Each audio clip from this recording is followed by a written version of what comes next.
Hai teman-teman, apa kabar semuanya? Ya, akhirnya saya bisa juga menuliskan konsep Ho'oponopono dalam waktu kurang dari 5 menit. Saya yakin itu udah kurang dari 5 menit.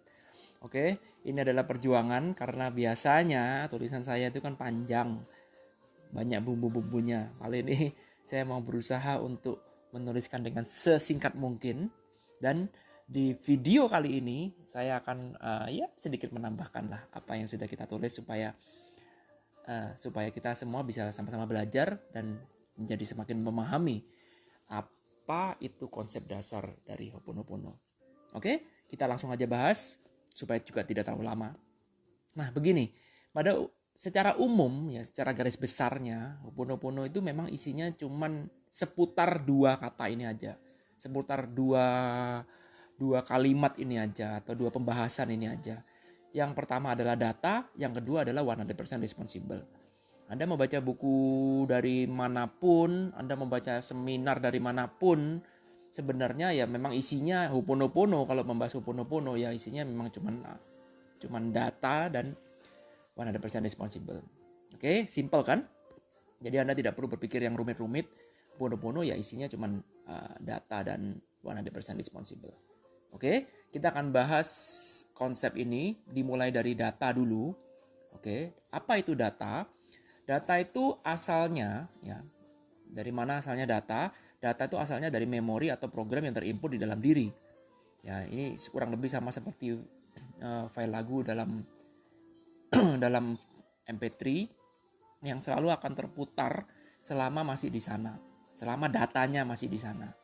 Ya, jadi data ini asalnya dari mana? Dari lingkungan luar. Yang dimaksud dengan data tuh bisa berbagai macam. Biasanya data selalu identik dengan memori. Ya, memori. Karena data itu biasanya kalau ada time frame-nya itu data termasuk time frame di masa lalu pasti. Namanya juga data kan. Nah, kemudian data itu masuk dari lingkungan luar. Lingkungan luar ada lingkungan dari luar diri, bisa berbagai macam, bisa berupa apa aja ya, namanya data ya data. Dan data itu tersimpan rapi di dalam kita punya diri lah, dalam alam bawah sadar, dalam gudangnya, kita sebut sebagai gudangnya data. Sehingga apa? Data itu tinggal menunggu waktu aja untuk terulang lagi. Nah, itulah yang kemudian kita akan masuk ke dalam namanya masalah ya. Masalah apapun sumbernya ya dari data yang terputar ulang. Bisa dipahami ya. Jadi yang kita sebut dengan masalah itu adalah sebenarnya data yang lama tadi itu filenya terputar ulang. Nah, kemudian itulah yang menjadi masalah. Itulah yang kemudian kita sebut sebagai masalah. Oke, karena itulah maka biasanya masalahnya yang seputar ya cuman itu aja. Jadi masalah kita ya sebenarnya ya cuman seputar itu aja dan diulang-ulang. Ya, diulang-ulang karena data itu dimainkan kembali dan itu diulang-ulang, dan seperti suatu siklus, dan siklus itu tidak ada endingnya, muter aja begitu terus. Bisa dipahami ya. Nah, sekarang kita akan muncul satu pertanyaan, kita akan bahas lagi bagaimana kalau misalkan datanya tadi itu yang menyebabkan problem itu kita delete, kita hapus. Kalau datanya tidak ada, apakah mungkin masalah itu akan ada? Jawabannya tentu tidak. Ya, ini adalah konsep dasar dari Ho'oponopono. Teorinya begitu. Yang bilang bukan saya, yang bilang ini bukan ajaran saya juga, ini adalah ajaran dari Ho'oponopono. Ya, jadi ketika data itu sudah kita hapus, kita delete, maka apa yang terjadi? Yang terjadi adalah masalah itu jelas tidak mungkin akan muncul. Kenapa begitu? Karena masalah adalah data yang dimainkan ulang, yang terputar ulang seperti file. Oke, nah kalau datanya tidak ada, apa yang mau dimainkan? Tentu saja tidak ada. Oke, paham kan? Ini saya bold, ini kalimat ini. Masalah yang datang dalam hidup kita adalah indikator bahwa di dalam diri ini ada data yang harus kita hapus. Ya, jadi kalau Anda sekarang punya masalah apapun itu merupakan suatu indikator, suatu pertanda bahwa di dalam diri ini ada data yang harus kita hapus. Karena data itu muncul, data itu dimainkan kembali sehingga muncul ada masalah. Bisa dipahami ya. Jadi kalau Anda sekarang bertanya, data apa yang harus saya hapus di sini? Ada teman kita yang bertanya kan. Nanti kita akan masuk ke sini. Nah, kita sambil melompat dulu. Ada teman kita yang bertanya mengenai data. Nah, kita lihat contohnya ini adalah dari Kaliana. Bagaimana cara mengetahui data negatif apa saja yang masih berputar? Karena kadang kita merasa baik-baik saja. Nah, jawaban dari pertanyaan ini, ya, bagaimana cara kita mengetahui data negatif yang masih berputar? Maka saya jawab, Kaliana, jawabannya adalah dari masalah yang datang dalam hidup kita. Sudah jelas di sini, kita jelaskan bahwa masalah yang datang dalam hidup kita adalah indikator bahwa di dalam diri ini ada data yang harus kita hapus. Jadi pahami kan? Nah, stok data itu ada banyak sekali data dalam diri ini, ada banyak sekali data. Kenapa? Karena setiap hari kita menerima informasi dari luar. Jadi informasi mana yang akan tersimpan di dalam kita punya diri ini ada dua macam, ada yang kita sadari, ada yang tidak kita sadari. Nah, yang kita sadari mungkin kita bisa ingat, oh mungkin dulu saya memasukkan data ini karena suatu kejadian A, kejadian B. Tetapi yang tidak kita sadari ini yang agak sulit untuk mengetahui dari mana datangnya data ini. Karena itu kita tidak fokus pada dari mana datangnya data, tapi fokus kita adalah bagaimana data itu bisa kita hapus sehingga tidak terulang lagi. Karena itulah data ini harus rajin kita bersihkan. Rajin artinya kita continue setiap saat terus gitu, kita harus melakukan suatu cleansing. Untuk apa? Tujuannya supaya ya kalau data itu tidak ada maka tidak akan mungkin terulang lagi. Hidup kita akan menjadi lebih baik dengan data yang semakin sedikit di gudang kita. Oke, simpel kan? Sekarang kita akan bahas bagaimana cara menghapusnya. Menghapus data maksudnya. Nah, teknik menghapus data namanya adalah cleansing. Ini adalah cleansing. Nah, untuk bisa menjalankan metode ini, ya perhatikan kalimat ini sangat penting. Untuk bisa menjalankan metode cleansing, langkah pertama yang harus dilakukan adalah Anda harus menerima data itu terlebih dahulu. Menerima yang seperti apa? Menerima apa adanya data itu. Oke? Nah, saya yakin bahwa teman-teman pun juga di grup ini sudah belajar Ho'oponopono, pasti sudah tidak asing lagi dengan namanya cleansing. Oke, jangan fokus pada proses cleansing terlebih dahulu, karena proses itu tidak akan mungkin bisa jalan kalau Anda tidak menjalankan langkah pertama ini. Apa langkah pertama? Yaitu menerima data itu apa adanya, menerima terlebih dahulu. Nah, ini ada proses yang sering kali dilupakan. Karena apa? Karena kebanyakan pemula lebih fokus pada tekniknya. Metode cleansing bagaimana ya caranya ya? Enaknya dilakukan siang apa malam? Itu metodenya pakai cara A atau cara B? Boleh nggak kalimatnya saya bolak-balik? Boleh nggak begini? Boleh? Mereka lebih fokus pada tata cara cleansingnya, tetapi lupa bahwa cleansing itu tidak mungkin bisa kita lakukan atau tidak mungkin efektif kalau Anda tidak melalui proses yang pertama ini dulu. Karena itu tulisan ini saya bold, saya besarin tulisan ini.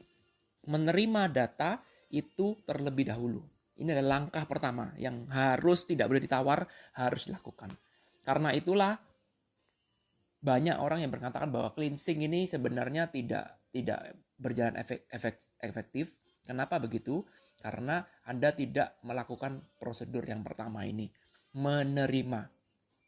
Oke, kita akan bahas lagi menerima. Tadi kan kita lihat kalimat dalam Ho'oponopono ada dua. Satu adalah data, satu lagi adalah 100% responsible. Keduanya ini adalah saling berhubungan, sangat berhubungan. Dan sekarang ketika kita membahas tentang menerima, apa maksudnya menerima, maka kita sudah masuk ke zona yang kedua yang kita sebut dengan 100% responsible. Inilah yang kita maksud dengan kata menerima. Menerima itu artinya bahwa kita ini menerima, kitalah penyebab dari semuanya. Bukan orang lain, bukan negara, bukan teman, bukan suami istri, bukan anak. Jadi setiap Anda mengalami suatu kejadian apapun itu, kejadian itu bisa datang dalam hidup Anda karena apa? Karena kitalah atau karena Andalah penyebab dari semuanya. Ya, itu yang dimaksud dengan menerima, bahwa semua kejadian apapun yang Anda alami ini adalah yang menyebabkan kejadian itu datang, itu adalah diri kita sendiri. Kok bisa? Dari data. Kitalah yang menginput data itu masuk dalam diri kita, sehingga data itu terputar, dan data itu akan menarik kejadian itu datang dalam hidup Anda. Jadi bukan karena orang lain, bukan karena siapapun, bukan karena apapun, semua kejadian yang datang dalam hidup Anda sendirilah penyebabnya. Ini sangat sulit, ya. Jadi bukan sulit, sebenarnya perlu suatu proses. Menerima itu tidak segampang yang kita kira, tidak segampang teorinya. Karena kita sering kali lebih mudah untuk menyalahkan orang lain, lebih mudah untuk mencari kambing hitam, kambing hijau, dan kambing-kambing lainnya. Lebih mudah untuk tidak bertanggung jawab. Karena bertanggung jawab itu memerlukan suatu kebesaran hati. Kembali lagi, Anda bisa bertanggung jawab kalau Anda menerima. Jadi kalau Anda belum bisa menerima data itu, artinya gini, Anda belum bisa menerima masalah yang datang dalam hidup Anda.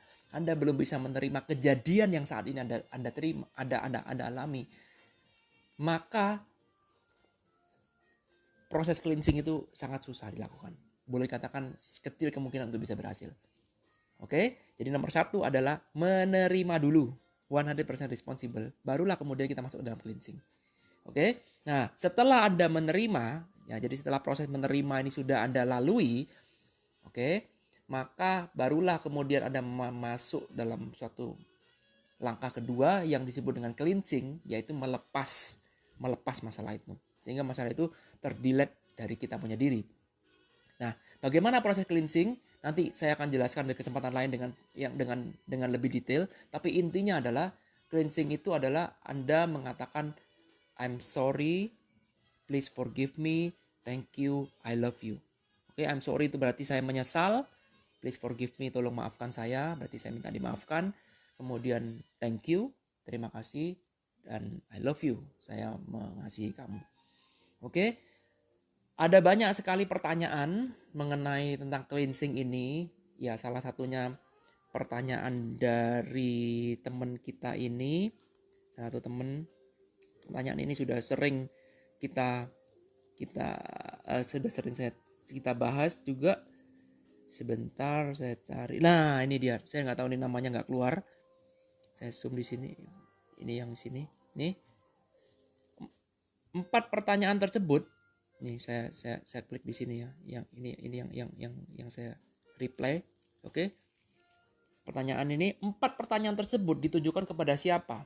Kepada Tuhan, diri sendiri, orang lain, atau pada masalah? Oke, jawaban saya adalah bebas. Ini ada pertanyaan yang sering kita bahas. Nanti kita akan bahas lebih detail lagi. Tapi saat ini saya lebih condong atau lebih menyarankan Anda kepada proses yang terlupakan, yaitu proses pertama, menerima dulu. Oke, Anda jangan pusing dengan prosedur cleansing. Nanti kita akan bahas itu dengan lebih detail. Saat ini Anda jangan pusing tentang itu dulu. Fokus dulu, menerima dulu. Sudahkah Anda menerima problem atau keadaan Anda yang Anda alami sekarang ini dengan apa adanya? Menerima dengan totalitas. Tidak lagi menyalah-nyalakan orang. Tidak lagi mencari kambing hitam.